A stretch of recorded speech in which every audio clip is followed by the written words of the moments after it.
안녕하십니까, 이진우입니다. 올해는 특히 수십조 원의 투자금이 공모주 청약에 몰릴 정도로 공모주가 인기였습니다. 공모주라는 건 주식시장에 처음으로 데뷔하는 그런 종목들, 주식들을 배정을 해서 거래를 하게 하는 그런 절차인데요. 워낙 이게 돈 되는 공모주들이 많다 보니까 공모주를 어떻게 배정하는지 배정 기준이 불투명하다, 또 소액 청약자들은 받기도 어렵다, 이런 불만과 지적이 계속되면서 금융당국이 제도 개선을 하겠다는 분위기입니다. 오늘은 우리나라의 공모주 배정 방식에 어떤 문제점이 있는지, 혹시 방법을 개선할 여지는 없는지, 다른 나라들은 어떻게 하고 있는지 등등 이 공모주 배정의 논란과 해법에 대해서 좀 들여다보겠습니다. 11월 18일 수요일 손에 잡히는 경제, 광고 듣고 바로 돌아오겠습니다. 네, 경제 뉴스들 챙겨 들어보겠습니다. 오늘은 경제 뉴스 전해주실 분이 새로운 분이 오셨는데요. 오래 들으신 분들에게는 새로운 분은 아닌 것 같습니다. 과거에 한국경제TV의 김치형 기자라고 소개를 해드렸던 분인데 직업이 바뀌셔서 오셨습니다.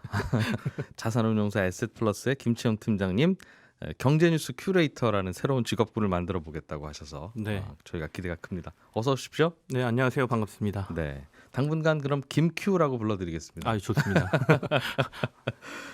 자, 뉴스를 좀 하나하나 좀 살펴보죠. 네. 오늘도 재미있는 뉴스들이 많이 들어와 있는데, 요즘에 컨테이너선 구하기가 어렵다는 이야기가 꽤 들렸어요. 수출은 해야 되는데 배가 없네? 네네. 그런데 배만 없는 게 아니라 그 배 싣고 다니는 컨테이너 박스 있죠. 네네. 그것도 없다는 얘기가 들립니다. 지금 국내에서 컨테이너 박스 구하기 전쟁이 벌어지고 있다는 뉴스는 맞습니다. 예. 근데 이걸 컨테이너 박스 품귀다라고 표현하면 정확한 표현은 아닌 것 같아요. 도리어 컨테이너 박스 수급이 좀 꼬인 상태다, 이렇게 표현하는 게 정확한 표현인 것 같은데요. 네. 무슨 얘기냐면 부산항에서 국내에서는 컨테이너 박스를 구하기가 힘들지만 예. 사실 글로벌로 보면 미국이나 유럽에는 남아도는 컨테이너가 쌓여 있는 상황이거든요. 아, 그쪽으로 수출해서 물건을 보냈는데 네, 그쪽에서도 보낼 물건이 있으면 그 컨테이너를 다시 이제 채워서 올 텐데 그렇죠. 거기서는 수출할 게 없으니까 계속 빈 컨테이너가 쌓여 있어요. 네네. 그럼 그거 빨리 갖고 와야죠. 근데 이게 예전처럼 글로벌 물동량이 많은 상황이라면 큰 문제가 안 될 텐데, 예. 말씀하신 것처럼 A라는 국가하고 B라는 국가가 A에서 100이라는 물량을 B로 보내도 이 B라는 국가에서 꼭 100이 돌아온다는 보장은 없거든요. 항상 무역 불균형이라는 건 있습니다. 있으니까. 그래서 어느 정도는 쌓여 있고 빈 컨테이너를 가져오기도 하고, 이런 것들이 수시로 일어나던 상황이었는데, 원래도 유럽, 미국처럼 수입이 많고 수출이 적은 나라들은 항상 컨테이너가 빈 게 쌓여 있죠. 예, 좀 쌓여 있게 돼 있습니다. 우리 집에서 택배하고 나면 골판지, 포장지 계속 나오듯이 네. 우리는 받기만 하니까. 예, 그러면 이제 우리나라는 그 미국에서 수입 물량을 가져올 때 네. 물건을 가득 실은 컨테이너하고 일부는 빈 컨테이너를 실어서 오기도 하고요. 꼭 필요하다 그러면 전체를 다 빈 컨테이너로 실어서 오기도 하는데, 네. 문제는 코로나 때문에 일단 선박 운행이 많이 줄었다는 거죠. 그러니까 선사들이 실제로 조금 오래된 컨테이너 선 같은 경우에는 폐선을 시키기도 했고, 네. 일부는 팔아버리기도 했고, 그러니까 옛날처럼 쉽게 이 빈 컨테이너를 들여오기가 힘들었다는 거고요. 노는 배 잠깐 갔다 오세요 할 수 없다는. 예. 그리고 두 번째는 미국이나 유럽에서 셧다운 상황이 계속 벌어지면서 유통망 자체가 망가졌습니다. 컨테이너를, 그러니까 자국 내에서도 빈 컨테이너를 부두까지 옮기는 것도 문제가 생겼다는 거죠. 그러다 보니까 사실 물동량이 없을 때는 큰 문제가 없었는데, 네. 연말이 되면서 조금 약간 쇼핑 특수 같은 게 일어나고 물동량이 늘어나자마자 바로 이런 일들이 벌어지고 있다, 이렇게 보면 될 것 같습니다. 그 컨테이너 박스도 그럼 빌리는 이걸 월세라고 해야 되나요? 임차료가 많이 올랐겠네요. 예, 그렇습니다. 지금 가격이 상당히 올라 있는 상태인데요. 뭐 아시겠지만 가격 결정 요소라는 게 수요와 공급으로 일어나지 않습니까? 그래서 네. 컨테이너는 보통 1TEU, 이게 T라는 게 20거든요. 그러니까 예. 20피트짜리 컨테이너 박스 뭐 한 개, 1TEU. 그럼 우리로 치면 한 6m를 조금 넘는 정도의 컨테이너 박스입니다. 그죠? 예. 네. 이게 보통 하나를 빌려서 물건을 실는데 평균적으로는 한 1,500에서 2,000달러 정도면 우리나라에서 네. 빌려서 실을 수 있다라고 해요. 지금은 아니요. 평소에는? 원래 평소에 경기가 아주 안 좋았을 때는 한 800달러까지도 1TU가 예. 가격이 떨어졌다고 하는데, 지금 현재는 거의 3,000달러 수준으로 올라 있는 상태거든요. 그러니까 굉장히 가격이 좀 오르고 있다, 이렇게 보시면 되겠고, 네. 실제로 이거 빌려서 수출하시는 분들한테 얘기를 들어보니까 한번 생각해봐라. 박스 하나에다 컨테이너 하나에다가 2억 원어치 물건을 보낼 수 있는데 네. 이게 가격이 2,000에서 3,000달러 올랐다고 안 보낼 거냐. 그 200만 원이나 300만 원인 거니까. 그러니까 예. 뭐 100만 원 정도는 올라도 뭐 내겠다 그러고 금방금방 올라버린다는 거죠. 그래서 네. 수급이 꼬이면 가격이 굉장히 급등하는 게 컨테이너 이 빈 컨테이너 박스 빌려 쓰는 거라고 합니다. 우리 전세값도 그래요 요즘에. 안 그래도 전세 대책 곧 나온다고는 하는데 네. 잠시 후에 그 뉴스 좀 들어보고요. 컨테이너 이야기도 조금만 더 이어가 보죠. 배값도 많이 올랐다면서요? 그러니까 배에다 빌려서 컨테이너를 실어야 되는데 운임. 그렇습니다. 그러니까 이건 이제 선봉량하고 관련이 있는데요. 그러니까 예. 큰 컨테이너 배에 몇 개의 컨테이너 박스를 실을 수 있느냐를 이제 저희가 선봉량이라고 하거든요. 네. 앞서 말씀드린 것처럼 글로벌 경기가 안 좋아지면서 선사들이 배도 많이 처분하고 운행도 줄이고 하면서 우리나라의 전체 이 컨테이너 선봉량이 꽤 많이 떨어져 있는 상태였습니다. 더군다나 2017년도 2월에 한진해운이 파산을 하면서 우리나라가 원래 한 105만 TEU 정도, 그러니까 1TEU 아까 말씀드린 20피트짜리 네. 컨테이너 박스를 110만 개 정도 실을 수 있는 컨테이너 선대를 보유하고 있었는데 일단 총 출동하면 그 정도였는데. 예. 근데 이게 한 45만 TEU까지 떨어졌거든요. 파산 한진해운 파산 때. 아, 그러니까 처분할 거 처분하고 네. 어차피 없으니까 고치러 들어갈 건 고치러 보내고. 예. 그러다가 지금 최근에 77만 TEU 정도까지 올라 있는 상태예요. 네. 그러니까 어느 정도 선봉량이 올라 있긴 하지만 예전에 정말 많을 때보다는 꽤 많이 떨어져 있는 상황이어서 지금 갑자기 경기가 약간 좋아지고 연말 맞아서 물량이 좀 늘어나다 보니까 이 그 한 대 운임료도 상당히 지금 올라 있는 상태여서 예. 이걸 이제 보통 상하이 운임 지수라는 지수에서 표현을 조금 하게 되는데요. 네. 이 상하이 운임 지수가 2019년도에 안 좋을 때는 850까지 떨어져 있었는데 지금은 한 1,600까지 올라 있는 상태입니다. 그렇군요. 이게 진짜 경기 좋아지는 신호인지 아니면 연말에 미국 블랙 프라이데이다 뭐 크리스마스다 해서 잠깐 반짝인데 하필이면 이렇게 컨테이너가 부족한 상황까지 겹쳐서 요때만 이런 건지는 좀 지켜는 봐야 되겠네요. 그렇습니다. 안 그래도 전세 대책 이야기를 하려고 했는데 예. 오늘 발표될 걸로 예상됐던 전세 대책이 하루 늦춰질 것 같다고 하고 이유는 딱히 내놓을 만한 게 없어서 마지막까지 그렇습니다. 한 네. 하루라도 더 아이디어 짜보자 하는 뭐 네. 그런 것 때문이었다고 해요. 당초에 11일에 관계장관 회의 하고 나서 바로 발표하려고 했었는데 이걸 오늘로 늦췄고요. 예. 또 하루 늦춘 거 보면 딱히 발표할 것들이 마땅치가 않다라는 해석도 나오고 있는데요. 예. 현재 지금 얘기되는 거는 임대 주택 공급을 좀 늘려보자라는 대책이 좀 나올 것 같고요. 임대주택이 새 집이잖아요. 그거 없으니까 전세는 아니고. 예, 그렇죠. 예. 그래서 한 10만 가구 이상 늘리는 대책이 나올 거다라는 예상이 좀 나오고 있고 또 현재 그 LH나 서울주택도시공사가 예. 다세대 주택이나 일반 주거용 주택을 사서 임대로 돌리는 그 이제 임대형 그러니까 매입해서 전세로 공급하는 물량도 좀 늘릴 거다라는 얘기가 나오는데 오늘 아침에 또 전해진 소식은 최근에 경기가 안 좋다 보니까 호텔들이 좀 매물로 나오고 네. 놀리는 호텔들이 있잖아요. 그러니까 이 호텔을 LH가 사들여서 1인 가구를 위한 임대주택으로 돌릴 것이다. 또 이런 네. 대책도 지금 얘기가 되는 것 같습니다. 뭐 몇 가지 나오면 좀 내용은 봐야 되겠습니다만 1인 가구가 많아져서 1인 가구용 집이 전세가 오르는 그게 문제인 건지 네. 요즘 피부로 느껴지는 건 꼭 그런 건 아닌 것 같기도 하고. 그래서 대책의 실효성에 대한 여러 가지 지적들도 나오는데요. 예. 이런 표현이 좀 그렇긴 하지만 저는 되게 말랑말랑한 호박고구마를 좋아하는데 정부에서는 퍽퍽한 밤고구마를 주면서 같은 고구마니까 먹으면 어떻겠느냐라고 하는 거랑 똑같다는 얘기도 하고 있습니다. 예, 그런 얘기 돌기도 하더군요. 네. 근데 그거밖에 없는데 그럼 갑자기 어디서 호박고구마 나오느냐 이제 하는 네. 것도 이게 전세난 월세난이 그래서 어려워요. 이게 당장 어디서 집 구해와야 되는 거라서 집값이야 당분간 좀 사지 마세요 하는 것도 가능하고 아니면 3, 4년 후에 분양할 거 미리 알려드릴 테니까 그동안 이제 앞으로 저 집 보러 다니지 마세요도 가능한데 전월세는 당장 필요한 집이 모자란 것라서. 알겠습니다. 오늘은 뭐 시간은 다 됐는데 혹시 간단하게 전해주실 뉴스가 좀 더 있습니까? 정부가 이렇게 강력한 부동산 대책을 내놓고는 있는데 2018년보다 2019년도에 보니까 다주택자 비중이 더 늘었다라는 얘기가 있어요. 예. 근데 통계로 보면 한 0.3% 정도 다주택자 비중이 0.3%포인트 늘었다는 거거든요. 약간. 네. 근데 2019년도니까 2020년도의 대책에서는 어떻게 변했는지 좀 줄었을 수도 지켜봐야 있겠죠. 될 것 같고요. 예. 금융결제원이 다음 달 10일부터 금융인증 서비스를 새로 출시한다라고 했는데 이게 공인인증서를 대체하는 서비스입니다. 그래서 일반 은행들의 고객들은 무료로 사용할 수 있고 간편한 비밀번호 6자리만 넣으면 공인인증서를 대체할 수 있는 서비스가 나온다라는 소식도 있습니다. 12월 10일부터인데 이게 이때부터는 공인인증서라는 말 자체를 이제 안 쓰기로 했다면서요? 인증서라고만 하고 예, 다양한 그렇습니다. 인증서가 등장하게 되는데 공인인증서 불편하다는 얘기가 많았고 대책 내놔라 한 게 한 5년 넘은 것 같거든요. 그 결과가 이제 나온다. 네, 알겠습니다.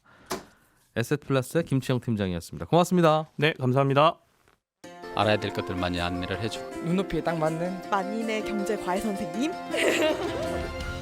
다음 순서는 친절한 경제입니다. 예, 오늘은 청취자 중에 박미자 씨가 보내주신 질문인데요. 요즘 주식 투자하는 분들이 늘어나다 보니까 주식 투자와 관련한 질문들을 많이 보내오고 계십니다. 증권사에서 편지가 와서 열어보니까 투자한 회사가 소규모 합병이라는 걸 할 건데 혹시 반대할 거면 며칠까지 반대 의사 통보해 주세요. 그런 내용의 편지를 보내왔더라. 이 소규모 합병이라는 게 뭐고 왜 나한테 이거 찬성인지 반대인지 묻는 거냐 이런 질문을 주셨습니다. 우리가 집에 인형 작은 거 하나 사다 놓으려고 하면 같이 사는 다른 가족들한테 미리 허락을 받아야 될까요? 아니면 그냥 인형 하나는 내가 사다 놔도 내 맘대로 사다 놔도 될까요? 이렇게 질문을 드리면 대부분의 집에서는 인형 하나쯤은 맘대로 사와도 되지 이런 답을 하실 겁니다. 그런데 집에 고릴라를 한 마리 사오려고 한다. 그러면 얘기가 좀 달라지죠? 그럼 당연히 다른 가족들한테 사전에 허락도 다 받아야 됩니다. 기업도 마찬가지인데 다른 기업을 합병한다는 건 합병할 때 다른 기업이 그 작은 기업일 경우에는 인형 같은 작은 기업일 경우에는 주주들한테 일일이 안 물어보고 대표이사와 경영진이 마음대로 결정할 수 있는데 아주 큰 기업하고 합병할 때는 주총을 열고 주주들한테 의사도 묻고 반대하는 주주들은 그 주식을 회사가 회사 돈으로 다 사들여야 됩니다. 근데 그러자면 번거롭고 비용이 많이 들기 때문에 합병할 대상의 기업의 몸집이 원래 자기 회사 몸집의 10%에 못 미치는 작은 기업 합병할 때는 그냥 주총 열지 않고 해도 된다. 반대하는 주주 있어도 그냥 무시해도 된다. 이게 법입니다. 이런 합병을 소규모 합병이라고 하는데요.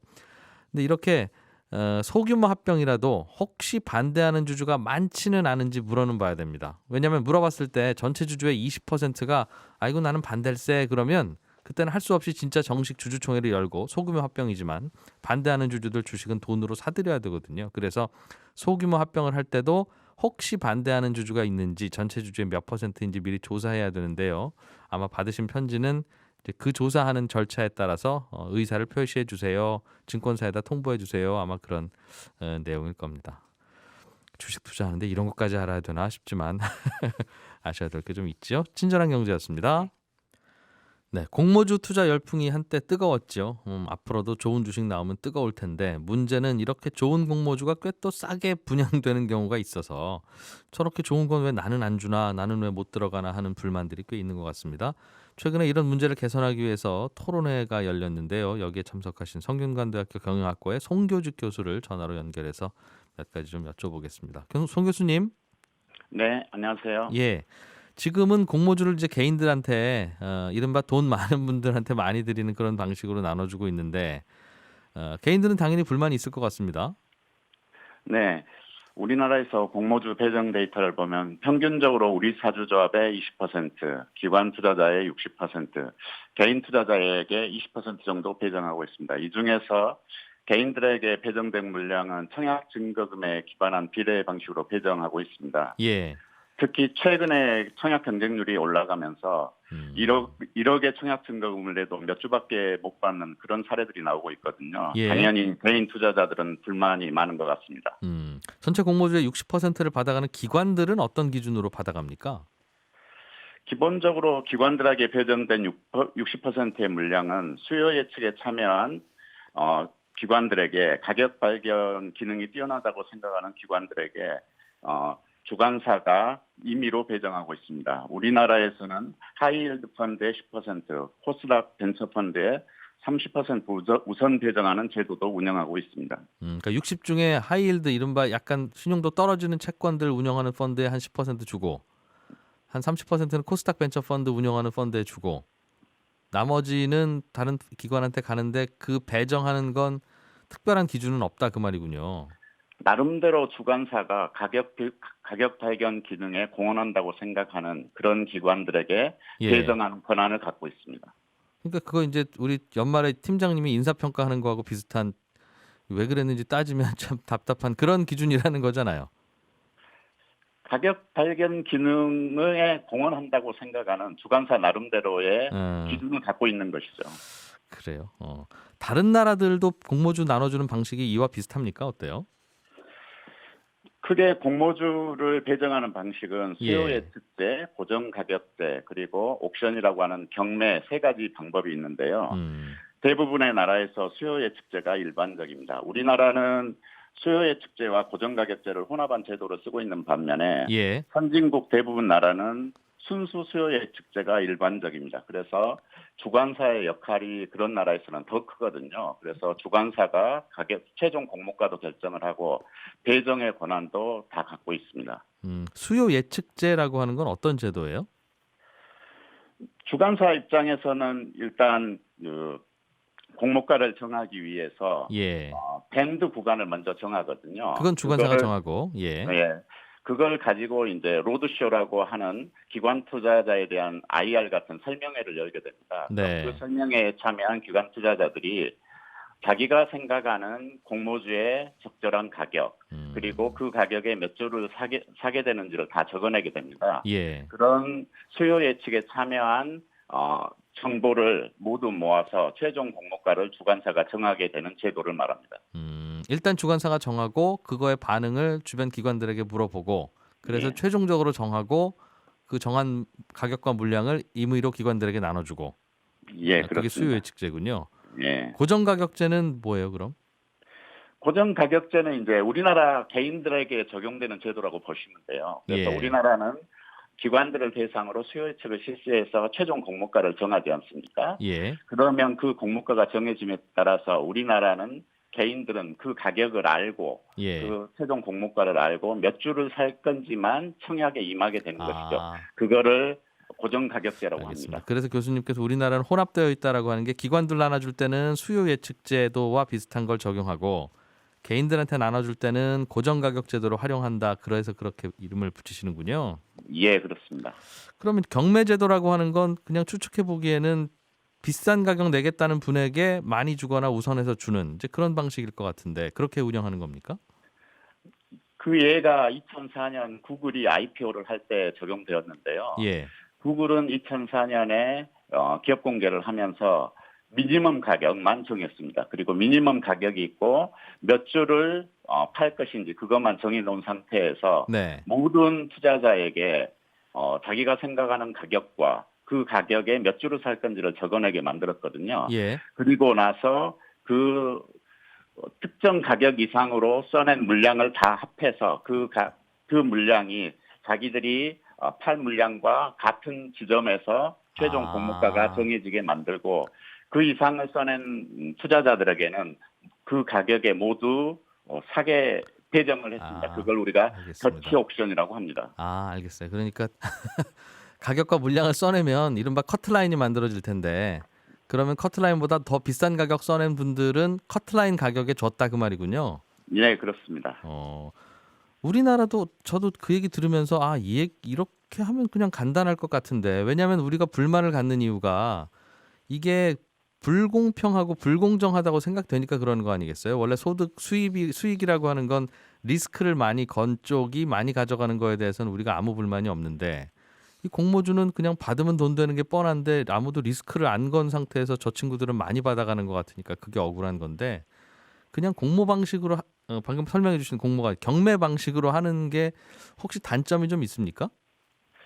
경매 방식으로 하면 이제 경매에 참여한 투자자들에게 약간의 경매에 참여한 투자자들의 위험을 감수해야 되는데요. 예. 내가 예를 들어서 경매에 참여했는데 그 주식을 꼭 배정받고 싶어서 높은 가격을 적어내면 다른 투자자들도 똑같이 그런 생각을 할 수 있거든요. 그렇겠죠. 그렇게 경매에 임하게 되면 가격이 올라가면 손실로 이어질 가능성이 있습니다. 그래서 개인 투자자들에게 이런 경매 방식을 모두 풀어줬을 때 개인 투자자들의 손실로 이어질 가능성도 충분히 있는 것이죠. 자꾸 올라간다 가격이. 예.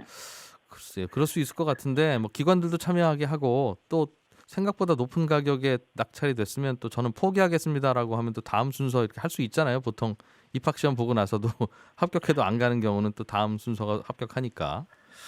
경매에 예. 임하고 나서 포기하는 것은 이게 배정에 문제가 있게 돼서 복잡은 하겠죠. 기업의 자본 조달에 음. 문제가 생기는 것이죠. 그럴 수도 그래서 있겠어요. 그걸 포기하는 건 아마 아마 경매제도에서는 시행하기 어려울 겁니다. 알겠습니다. 지금은 그래서 워낙 뭐 몇억 원 갖고 가도 몇 주 못 받는 이런 상황이 벌어지기도 하고 누구는 뭐 큰 돈 갖고 가서 많이 받았다더라 하는 소문이 들리기도 하니까 억울해서 여러 가지 문제가 생기는 것 같은데 교수님은 어떻게 좀 바꾸면 괜찮아질 거라고 보십니까?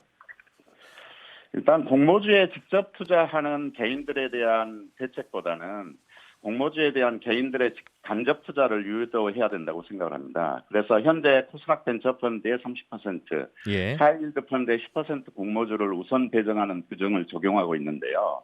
이런 펀드들은 사모펀드로서 개인이 접근하기도 어렵고 예. 기관 투자자로서의 가격 발견 기능도 수행하지 못하고 있는 형태입니다. 이들 펀드들에 대한 공모주 우선 배정 제도를 대폭 축소하고 개인들만 투자할 수 있는 공모주 전용 공모펀드를 활성화하여 예. 가격 발견 기능도 개선하고 개인들에게도 이익이 돌아가는 정책을 시행해 공모주 펀드를 좀 해보자 그 말씀이군요. 예, 그렇습니다. 알겠습니다. 성균관대학교 경영학과의 송교주 교수였습니다. 고맙습니다. 예, 감사합니다. 예. 저는 내일 아침 8시 30분에 또 오겠습니다. 이진우였습니다. 고맙습니다.